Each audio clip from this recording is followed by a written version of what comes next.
Hi everyone, welcome back. My name is Ashlee Espinosa, and normally here on my YouTube channel, I do a series titled Actions for Actors. Because I have so many colleagues and friends that have been asking questions about tips and tricks and actions for educators, I'm doing a spotlight series this week and next week titled Actions for Educators. So if you are a professor like myself, stick around because today we are going to be talking about how to take your face-to-face class and create that class into an online class. I'm going to take you through 4 steps, and we're going to talk about how to transition from a face-to-face class to an online class. Step number 1 is taking your lecture content and finding the most creative solutions to transition it online that works for you specifically. So there are 4 different ways that you can transition your lecture content. Again, this is dependent upon how you teach and what really works best for you. The first option you have is to create your lecture in a text format, meaning creating it in words and putting it up into your lecture modules and separating them just like you would if you were speaking it, they can be reading it. The second option you have is to record videos, just like I'm doing right now. Record yourself actually lecturing in front of a camera and posting that online. The third option you have is to do an audio file. Record yourself just speaking and then posting that onto your online platform. And the fourth option you have, and the one that I would recommend you use, is a combination of all 3: text, video, and audio. This is how I do my classes. I include all 3 of them in different formats. What I have found is that it allows the students to get the information in multiple ways, and some students need one more than others. And then I've received a lot of feedback from my students that say they really like that there's a visual component, an audio component, and a text component.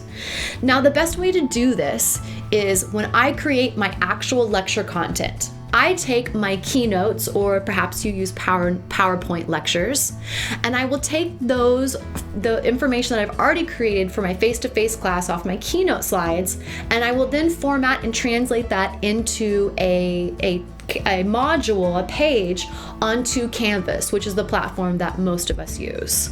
So I take the text that I'm already bullet pointing in my class, and then I transition that into a text format that's accessible into Canvas, and it creates a reading document for them. Now, I keep it very simple. I don't do long sentences or paragraphs. I just do the phrases or the key topics that are on my slides, because more than likely you're going to have them read a textbook, and then they're looking at the keynote PowerPoint slides that you would then have in class. What else I like to do is I like to have an audio file. So for every single lecture, I'll do about a 10-minute, 15-minute audio file that will be uploaded to each unit or each chapter, depending on how you separate your units. And then they can listen to that mini lecture and get it in an audio version. A lot of students have said that they download it and listen to it in their car.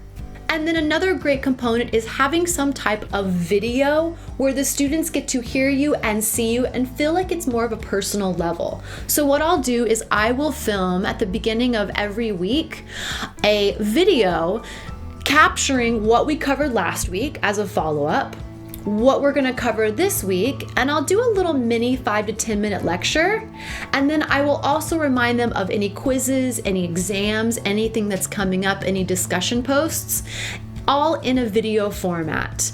It's really easy to do. If you don't have a professional camera, you can actually usually do it right in Canvas or the online platform that you use, or record it, upload it to YouTube, a private channel, and then post the link via YouTube.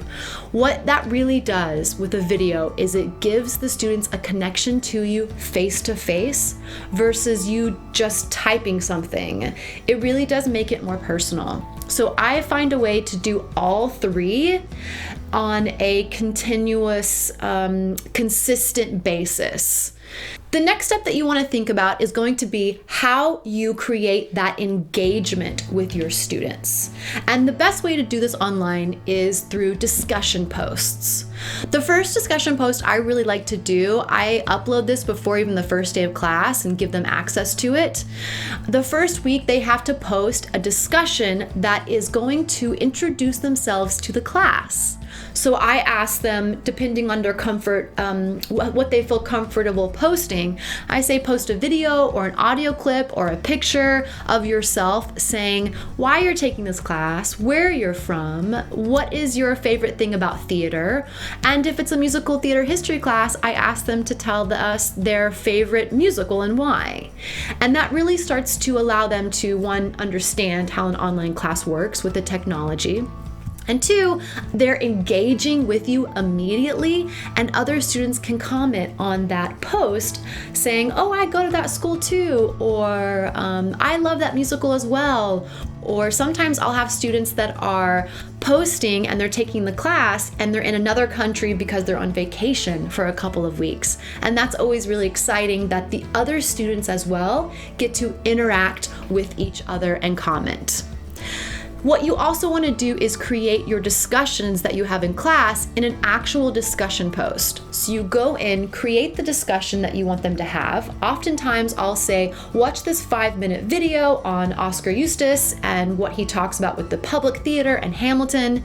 And then I want you to answer the following 3 questions in a discussion post. And then they have to write the minimum paragraphs that you want them to write. And then I require them to reply to at least 2 other students' initial post. So it creates conversation, it creates them being engaged, and allows them to converse with other students in the classroom, just like you would in a face-to-face setting.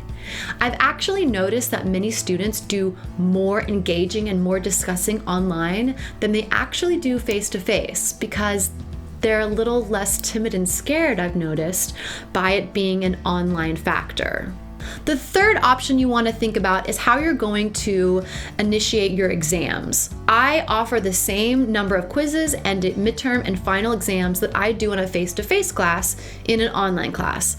So what Canvas does is it allows you to go on, create a quiz, and then schedule it and post it so the students can take it in the time frame that you want them to have it. The same thing with a midterm and final. Canvas allows you to post multiple choice, true and false, fill in the blank questions, so you're getting the same exam and testings that you would in a face-to-face class.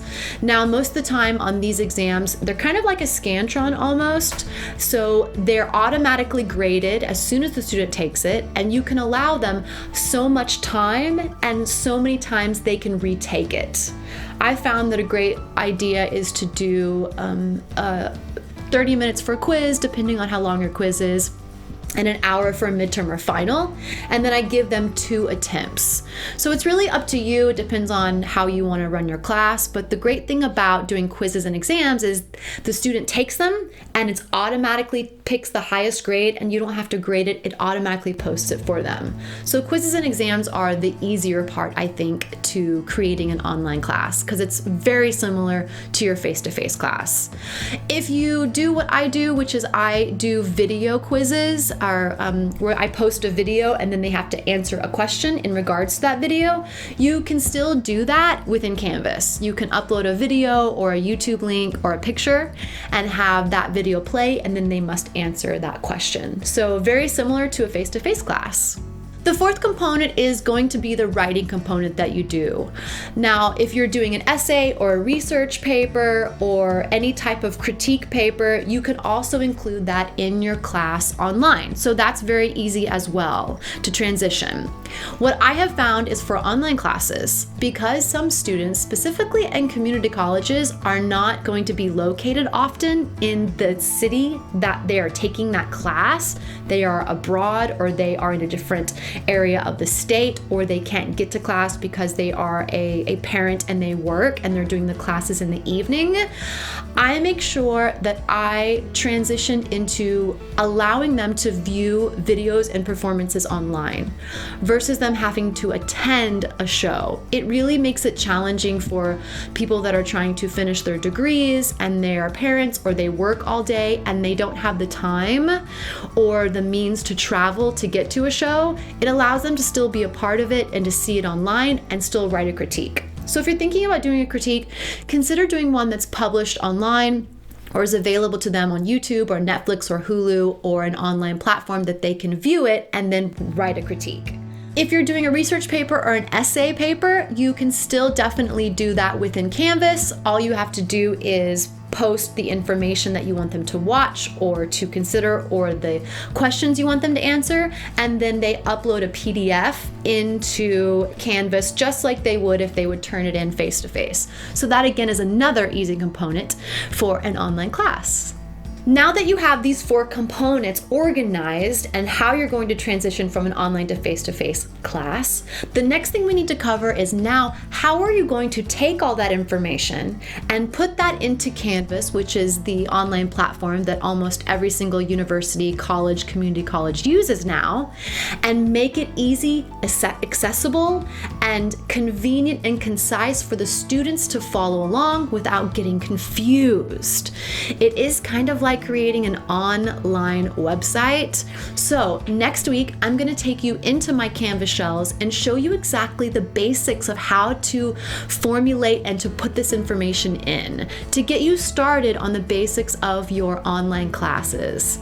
If you're also using Canvas just for a face-to-face class, it would be a great way for you to learn how to utilize Canvas for another way for supplemental materials or even a hybrid class if you're considering that. So tune in next week where I will take you into Canvas and show you exactly now how to take all of that information and put it actually into an online class and platform.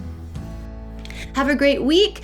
Take the actions you need to gain progress in your educational career. Bye.